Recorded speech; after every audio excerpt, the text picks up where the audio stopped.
Please like and subscribe my channel easy learning. आज का जो हम टॉपिक लेके आए हैं वो है sequences in SQL. PL SQL या सीक्वल का पार्ट कह लो आप इसको, एसक्यूएल का सीक्वल भी कर देते हैं। स्ट्रक्चर्ड क्वेरी लैंग्वेजेस डेटाबेस का पार्ट है ये बड़ा इंपॉर्टेंट टॉपिक है। सो सीक्वेंसेस होते क्या है, जैसे नाम से ही पता लग रहा है सीक्वेंस एक ऑर्डर होता है। सीक्वेंसेस हम टेबल्स के साथ यूज़ करते हैं। जब भी हम टेबल क्रिएट करते हैं उस टेबल में हम ऑटोमेटिकली सीक्वेंस जनरेट कर सकते हैं। सीक्वेंस हमें नंबरिंग देगा, जैसे 1 2 3 4 5, ठीक है।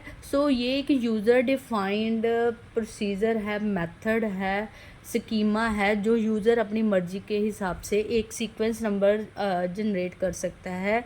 ये सीक्वेंस नंबर हमारे टेबल में प्राइमरी की तरह या यूनिक की तरह काम करेगी, जो हर रो को मेरे को आइडेंटिफाई करने में हेल्प करेगी। एक टेबल में डिफरेंट रोज़ होती हैं, उन रोज़ को आइडेंटिफाई करने में हेल्प करेंगे ये सीक्वेंस, ठीक है। या तो हम प्राइमरी की जनरेट कर सकते हैं, बट हम सीक्वेंस भी जनरेट कर सकते हैं। सीक्वेंसेस का फ़ायदा क्या है, एक बार मैंने सीक्वेंस का सिंटेक्स बना लिया, उस सीक्वेंस को मैं मल्टीपल टेबल्स में क्या कर सकती हूँ, कॉल कर सकती हूँ।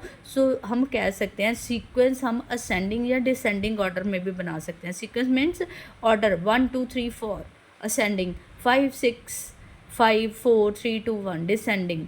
और इसको अपने हिसाब से इंक्रीमेंट या डिक्रीमेंट कर सकते हैं। नंबर जैसे 1, फिर उसके बाद उसको मैंने 2 नंबर से इंक्रीमेंट किया, 1 के बाद फिर 3 आएगा, फिर 5 आएगा, फिर 7 आएगा, या हम इसको नंबर 1 से भी इंक्रीमेंट कर सकते हैं। इसीलिए सीक्वेंस को यूज़र डिफाइंड कह देती है, नंबरिंग है, एक यूनिक की है, जो मल्टीपल टेबल्स में क्या होगी, यूज़ होगी। ये हमारी है सीक्वेंसेस। सीक्वेंस को बनाने का फ़ायदा क्या है, क्या हम सीक्वेंस क्यों यूज़ कर रहे हैं।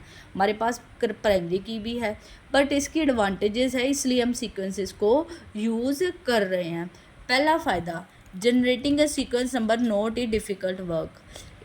Integer can be generated without complex logic. एक बार सीक्वेंस तैयार हो गया, हमारे पास नंबर खुद ब खुद आता जाएगा। मतलब मेरे पास एक कॉलम बन जाएगा जिसमें नंबर जो हैं अपने आप ही क्या होते जाएंगे, जनरेट होते जाएंगे, हर रो के कॉरेस्पॉन्डिंग। मतलब इसमें कोई भी नंबर, जो नंबर है वो इंटीजर नंबर, मतलब जो हमारे पास रो जनरेट होगा, जब कॉलम जनरेट होगा, वो क्या होगा, एक इंटीजर नंबर जनरेट करेगा। इसमें किसी भी नंबरिंग को, एक किसी भी कॉलम को जनरेट करना कॉम्प्लेक्स लॉजिक नहीं है। इजीली हम उस नंबर को क्या कर सकते हैं, जनरेट कर सकते हैं।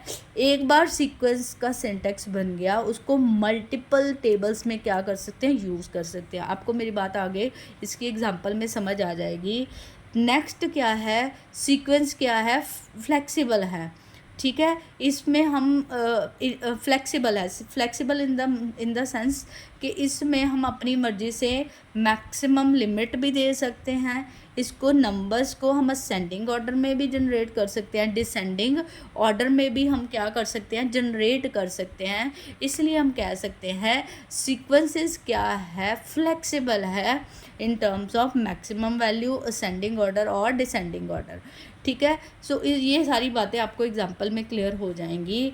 डिसएडवांटेजेस क्या है सीक्वेंस की, देखो, एक ऑलरेडी मेरे पास प्राइमरी की है, उस प्राइमरी की मतलब यूनिक की है, उसमें मैंने सीक्वेंस भी डाल दिया। कहने का क्या मतलब, अगर सीक्वेंसेस यूज़ करने हैं अपने डेटाबेस में जो क्वेरीज लिख रहे हो, आपको अलग से सीक्वेंसेस का कोड अपने सीक्वल के कोड में क्या करना पड़ेगा, कॉल करना पड़ेगा। इससे हम कह सकते हैं कॉम्प्लेक्सिटी बढ़ गई है, सिरदर्दी बढ़ जाती है। पहले सीक्वेंस क्रिएट करो, फिर उसको इंसर्ट और हमारी क्रिएट कमांड में, क्रिएट और इंसर्ट कमांड में हमें उसे कॉल करना पड़ेगा। इससे क्या होगी, मेरी कॉम्प्लेक्सिटी क्या हो गई, इंक्रीज हो गई, किस में, सीक्वेंसेस में। इसके बाद after deleting the particular row sequence still increment, ये समझने वाली बात है। देखो, जैसे मैंने नंबर पाया 1 2 3 4, ठीक है, 1, ये इंक्रीमेंट हो रहे हैं 1/1। इसमें से अगर मैंने थर्ड रो डिलीट कर दी है, ये ये 4 वाला थर्ड नहीं बनेगा, ये इसने थर्ड वाली वही रह जाना नंबर, इसने क्या हो जाना है, यहाँ पे कौन सा नंबर जनरेट कर देना है, 5th। सो ये इसकी डिसएडवांटेज है, इसने अपने हिसाब से आगे आगे चलते जाना है। अगर मैं कोई रिकॉर्ड डिलीट कर देती हूँ, वो डिक्रीमेंट नहीं होगा, वो हमेशा क्या होगा, इंक्रीमेंट। जैसे मैंने 3 डिलीट कर दिया, 4 का नंबर अब क्या हो जाए, 3 ऑटोमेटिकली, और 5 का नंबर क्या हो जाए, 4। तो इसमें ये नहीं होता, इसने अब या तो आगे बढ़ते जाना है, या असेंडिंग ऑर्डर में बढ़ते जाना है, या डिसेंडिंग ऑर्डर में। इसमें अगर कुछ भी डिलीट होता है या ऐड होता है, इसने अपने हिसाब से उसको आगे चलते जाना है। जनरेटिंग, अगर मैं मेरे हिसाब से अगर मेरे को सीक्वेंसेस की नॉलेज होगी, तो इसका सिंटैक्स मेरे को पता होना चाहिए, सीक्वेंस बनता कैसे है डेटाबेस में। सो अगर सीक्वेंसेस को यूज़ करना है, सो सीक्वेंसेस की नॉलेज होनी, उसका सिंटैक्स, उसको लिखने का तरीका आएगा, तभी आप इसको यूज़ करोगे। टेक्निकली नॉलेज रिक्वायर्ड चाहिए। जो रेगुलर इंसान है, जो आम इंसान है, वो सीक्वेंसेस को यूज़ नहीं कर सकता। हाँ, नेक्स्ट आता है manually adding sequence number is not needed. So हम क्या कर सकते हैं, सीक्वेंसेस की हेल्प से हम ये सीक्वेंसेस, ये एडवांटेज थी, इसकी डिसएडवांटेजेस में ऐड है। सो हम कह सकते हैं ये इसकी क्या हो गई, 3 डिसएडवांटेजेस हो गई। सो 3 ही उसकी क्या हो गई, एडवांटेजेस। सो सीक्वेंसेस को लिखने का सिंटैक्स क्या है, सीक्वेंसेस को सबसे पहले एग्जांपल, मैंने सिंटैक्स नहीं लिखा, मैंने सीधी एग्जांपल लिख दी है। तो एग्जांपल क्या है, सबसे पहले वर्ड क्या आएगा, क्रिएट सीक्वेंस, ये फिक्स है, और यहाँ पे मैंने इसको नाम क्या दे दिया, सीक्वेंस 1। सो क्या चीज़ फिक्स रहेगी, क्रिएट सीक्वेंस, ये नाम इसका क्या आ गया, नेम आ गया। स्टार्ट विद 1, कहाँ से स्टार्ट करनी है नंबरिंग, जो रो आएगी कहाँ से स्टार्ट हो, मैं कहती हूँ फर्स्ट नंबर से स्टार्ट होगी। सो हर बार उसकी वैल्यू कितने से इंक्रीमेंट होगी, 2 से। जैसे पहली वैल्यू आएगी 2, फिर नेक्स्ट वैल्यू आएगी 3, फिर नेक्स्ट वैल्यू आएगी 5, फिर वो आएगी 7। सो ये आपकी मर्ज़ी है, यहाँ पे 1 कर दो, 3 कर दो, 7 कर दो, ठीक है। सो मिनिमम वैल्यू क्या होगी, मिनिमम वैल्यू होगी 0, मैक्सिमम वैल्यू होगी 100। कहने का क्या मतलब, 0 से लेके ये 100 तक नंबर क्या करेगा, जनरेट करेगा। उसके बाद लगा दिया साइकिल, साइकिल का मतलब फिर से वो किस में जाएगा, 0 पे जाएगा, फिर वो किस पे आएगा, 100 पे आएगा, फिर से वो 0 पे जाएगा, फिर वो 100 पे आ जाएगा। यहाँ पे साइकिल में आपके पास आ जाती हैं 2 ऑप्शन, साइकिल और नो साइकिल। अगर तो रिपीट सेम नंबर आपको चाहिए तो आप साइकिल यूज़ कर सकते हो, अगर नहीं चाहिए तो आप कौन सा वर्ड यूज़ कर सकते हो, नो साइकिल। साइकिल को हटा के यहाँ पे कौन सा वर्ड यूज़ कर सकते हो, नो साइकिल।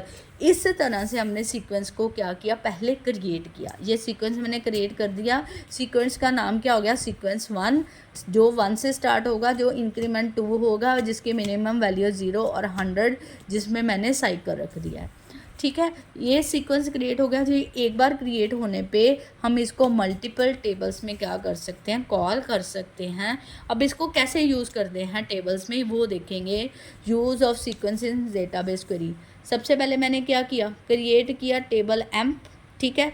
मैंने एक टेबल क्रिएट किया एम्प्लॉय, जिसमें 2 कॉलम रखे हैं, एम्प आईडी और नेम। एम्प आईडी का नंबर रख दिया, दूसरा उसका क्या रख दिया, नेम रख दिया, जो कि क्या उसकी डेटा टाइप क्या है, वेर कैर। तो इस तरह से आप टेबल क्रिएट करोगे, फिर उसमें क्या करोगे, वैल्यूज़ डालोगे। इंसर्ट इनटू एम्प, मैंने उसमें क्या डाल दी, अपने टेबल्स में वैल्यूज़ डाल दी। 2 कॉलम है तो 2 ही वैल्यू पड़ेंगी।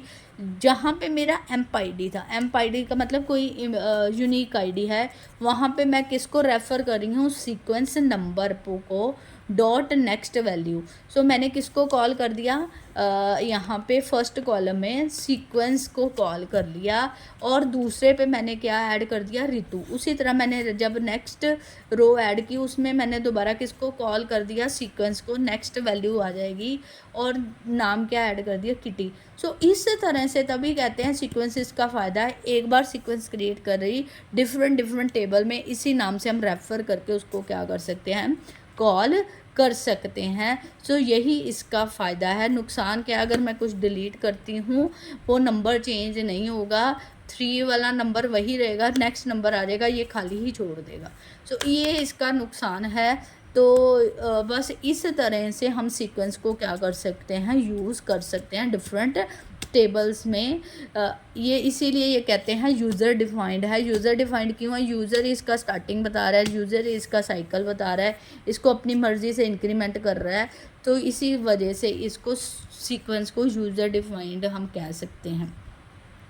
सो इस टेबल की आउटपुट क्या आनी चाहिए, 1 और 3, 2 ही रो ऐड की हैं मैंने अभी। सो आउटपुट क्या आ गई, 1 और 3।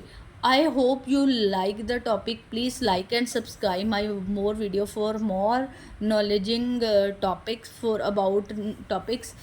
Like and subscribe my channel Easy Learning. Thank you very much.